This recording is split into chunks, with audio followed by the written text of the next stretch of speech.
तो दोस्तों एक बार फिर स्वागत है आप सभी का हमारे चैनल पर। और इस वीडियो में हम बात करने वाले उन सभी कैंडिडेट्स को जिनके दिमाग में चल रही बड़ी उथल पुथल। क्यों चल रही है ये उथल पुथल? क्योंकि यार आ गई है रिजल्ट, और रिजल्ट आने के बाद से अब बहुत सारे बच्चों के मैसेज आ रहे हैं कि सर स्कोर बहुत कम आया है और सारी चीजें, क्या क्या ऑप्शंस अवेलेबल है, क्या करना है क्या। तो इससे पहले बहुत सारी वीडियोस मैंने बना चुकी हैं, आप चाहो तो उनको रेफर कर सकते हो। लेकिन हाँ, अभी एक ओवरव्यू मैं आपको इस वीडियो में देने वाला हूं। सो क्या करना है, कैसे करना है, क्यों करना है, वो सारी चीजें मैं आपको यहाँ पे क्लियर कर देता हूँ।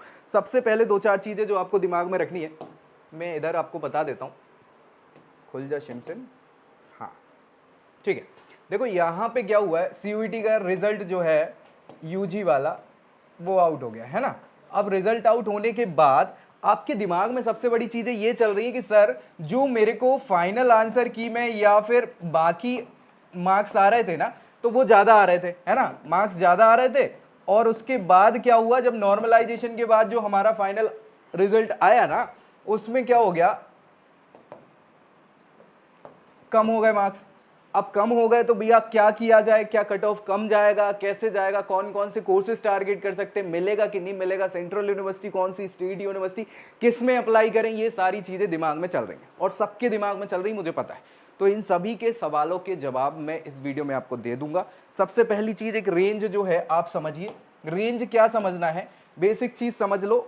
एक ओवरव्यू में आपको दे दे रहा हूं मार्क्स वाइज की क्या क्या आप कर सकते हो, कैसे कर सकते हो, ठीक है, समझो। सबसे पहले तो मार्क्स की रेंज में आपको यहां पे बता रहा हूं, मार्क्स रेंज। अब ये जो मार्क्स रेंज है उसके लिए 4-5 पैरामीटर्स हैं जिसको आपको समझना है। सबसे बड़ी चीज तो सीयूईटी में मैक्सिमम 5 सब्जेक्ट ही थे जो आप दे सकते थे, है ना, मैक्सिमम 5 सब्जेक्ट, यानी इसके हिसाब से होते हैं मार्क्स 1250 मैक्सिमम। क्या भैया, मैक्सिमम। अब मैक्सिमम का तो अभी बता ही दिया है कि कुछ मार्क्स जो आए हैं वो 1071 के आसपास, हाईएस्ट गए हैं 1071, 1100 के आसपास मान लो, ठीक है, और उससे कम ही सारे। तो अब इसमें आपकी रेंज जो बन रही है वो समझो, ठीक है। इन 5 सब्जेक्ट के हिसाब से मैं बता रहा हूं। अच्छा, इसमें भी दो चीजें और इंपॉर्टेंट है। इसमें 5 में 3 चीजें आपको समझनी है। एक तो बहुत सारे बच्चे जो हैं वो लैंग्वेज प्लस जीएटी वाले हैं 2 सब्जेक्ट में, है ना, ये 2 सबसे ज्यादा बच्चों ने दिए, याद रखिएगा। और इसमें आपके 500 में से ये मान के चलिए कि कितने क्या मार्क्स हो रहे हैं, क्योंकि मैक्सिमम यूनिवर्सिटीज में कुछ कोर्सेज ऐसे हैं जो केवल इन 2 के बेसिस पे आपको मिल जाएंगे। जो बड़ी टॉप 5 यूनिवर्सिटीज हैं हम उस पर भी डिस्कस करेंगे। टॉप 5 यूनिवर्सिटीज के लिए क्या स्कोर होना चाहिए, ठीक है। इसके बाद आपके आते हैं यहां पे मार्क्स वाइज कि क्या क्या चीजें आपको दिमाग में रखनी। तो सबसे बड़ी चीज जो दिमाग में यहां पे आ रही है आप सभी के, कि जो बड़े ऊपर वाले स्लॉट के बच्चे, ऊपर वाले स्लॉट यानी 3 स्लॉट हम यहां डिसाइड कर लेते हैं, स्लॉट्स। स्लॉट्स यानी ये मार्क्स स्लॉट्स की हम बात कर रहे हैं, मार्क्स के स्लॉट्स की बात कर रहे हैं, 1, 2 और 3, ठीक है। अब बे सभी बच्चे जो बहुत ही ब्रिलियंट है और सारी चीजें चल रही हैं, अच्छा खासा चल रहा है, तो उनके साथ भी क्या है, यहां पे मैं 2 चीजें और डाल देता हूं, English plus general aptitude test, है ना, और एक चीज हो जाएगी आपके सब्जेक्ट्स, है ना, डोमेन सब्जेक्ट्स। तो ये इस पे डिपेंड कर रहा है। बहुत सारे बच्चों ने इंग्लिश जनरल एप्टीट्यूड टेस्ट दिया ही नहीं है। बहुत सारे बच्चे ऐसे हैं कि जिनने केवल ये दिया, एक आध जनरल मतलब एक आध डोमेन का टेस्ट दिया हुआ, या कुछ ऐसे बच्चे हैं कि केवल इन्होंने 3 डोमेन ही रख लिए। तो ये अलग अलग कॉम्बिनेशंस बच्चों के बन रहे हैं। अब देखो, जो टॉप यूनिवर्सिटीज के हिसाब से अगर हम बात करें, हमारे जो मैक्सिमम मार्क्स आने वाले हैं स्लॉट वाइज, तो स्लॉट वाइज तो यहाँ पे जो एक पहला स्लॉट जो बन रहा है वो आ रहा है आपका यहाँ पे 800 प्लस मार्क्स का।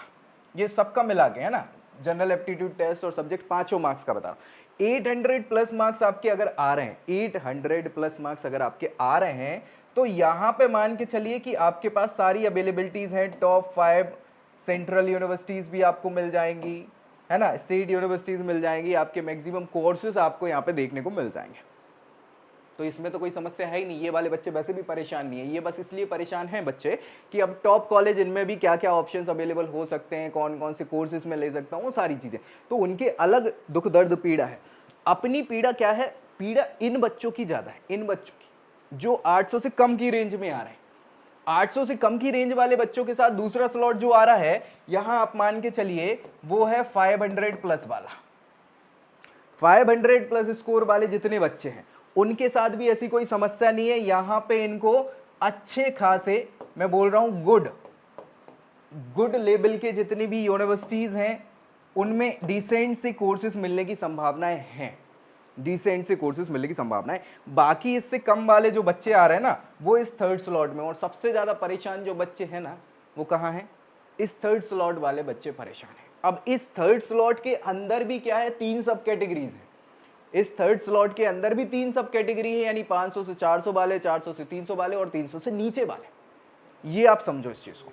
सबसे ज्यादा दिक्कत कहां आ रही है, इस स्लॉट में, और इसमें भी 3 सब स्लॉट हैं कि 500 से 400 वाले बच्चे, 400 से 300 वाले बच्चे और 300 से नीचे वाले बच्चे। तो यहां ये सब स्लॉट बनेंगे और इनके लिए क्या क्या ऑप्शन है, कैसे जा सकते हैं।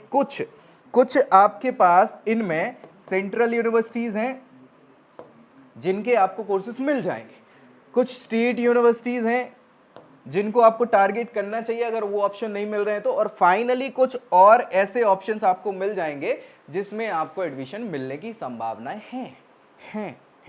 तो परेशान नहीं होना है भैया, सारे मर्ज की दवा आपको यही मिलेगी, इसी चैनल पे मिलेगी। क्यों मिलेगी, क्योंकि हमने सारी व्यवस्थाएं यहाँ पे करके रखी हुई हैं आप सभी के लिए, चाहे वो आपको समझ में आ नहीं रहा हो, लेकिन आपके प्रेफरेंस ऑर्डर क्या होने चाहिए, है ना। प्रेफरेंस ऑर्डर के अलावा कोर्सेज कौन कौन से टारगेट कर सकते हैं, आपकी रैंक पे, मतलब मार्क्स की हम बात कर रहे हैं, कौन कौन से ऑप्शन आपको मिल जाएंगे, ये सारी चीजें हम आपको यहाँ पे गाइड करेंगे। और ये गाइड करने के लिए ऑब्वियस सी बात है, ये पूरे की पूरी मेंटोरशिप है ना, और गाइडेंस के लिए, अपडेट्स के लिए, रजिस्ट्रेशन के लिए, डॉक्यूमेंटेशन के लिए, और एक अच्छा कॉलेज आपको जब तक नहीं मिल जाता आपके स्कोर पे डिसेंट सा, ठीक ठाक सा, तब तक हेल्प हम आपकी करेंगे। लेकिन ये जो है पेड रहेगी और इसके चार्जेस जो है 4999 रखे हुए हैं। जो बेस्ट ऑप्शन आपके लिए हो सकते हैं वो हो जाएंगे, और इसको अवेल जो करना चाहे, कोई जोर जबरदस्ती नहीं है भैया, लेकिन सच में अगर आपको जरूरत है कि ऑप्शन आपके पास अवेलेबल नहीं है, मुझे समझ में नहीं आ रहा क्या करूं और नहीं चलता दिमाग ऐसी कंडीशन में, सो ऐसी कंडीशन में ये मेंटोरशिप अवेल आप कर सकते हो। और इसके लिए करना क्या है, 9301894703 ये नंबर है, व्हाट्सएप का मैसेज करना है यार, कॉल नहीं। कॉल बहुत सारे बच्चों के कल से लगातार आ रहा है, मैं नहीं उठा पाता हूं, सो मैसेज डाल दो, जैसे फ्री होऊंगा मैं रिवर्ट कर दूंगा, डोंट वरी, कोई परेशानी नहीं है। लेकिन जिनको चाहिए है वो जल्दी से जल्दी इसको अवेल कर ले, क्योंकि लिमिटेड सीटें ही रह गई हैं और इसके बाद फिर नहीं हो पाएगा भाई, सच्चाई यही है, ठीक है। सो ये मैंने एक पूरा ओवरव्यू आपको दे दिया है कि रिजल्ट के बाद के क्या क्या ऑप्शन है, मार्क्स में कौन कौन कितने स्लॉट्स में क्या कर सकता है बच्चा, क्या क्या उनके पास अवेलेबिलिटीज हैं, ये सारी चीजें मैंने आपको यहाँ पे क्लियर बता दी हैं। अब डरने की जरूरत बिल्कुल नहीं है भैया, आपका भाई है यहाँ पे जो आपको हेल्प करने को तैयार बैठा है। सो बस आप अवेल करिए, और अब हम और धीरे धीरे आगे वीडियोस में और जानकारीज आपको प्रोवाइड करा देंगे कि कैसे क्या आपको करना है, कौन कौन से मार्क्स पे क्या क्या ऑप्शंस अवेलेबल है, वो सारी चीजें हम यहाँ पे डिस्कस करेंगे। सो मिलेंगे नेक्स्ट वीडियो में, तब तक करना क्या है दोस्तों में शेयर कर दो, चैनल जरूर सब्सक्राइब कर लो, क्योंकि भैया यही सारी जानकारी आपको मिलने वाली है। और हाँ, नीचे कमेंट करके बता दो क्या कैसे जानना चाह रहे हैं, बाकी मेंटोरशिप के लिए तो बता ही दिया है। सो नेक्स्ट वीडियो मिलेंगे, तब तक के लिए bye bye. I hope you like this video. For more such videos, keep watching our channel. And do not forget to like, share and subscribe.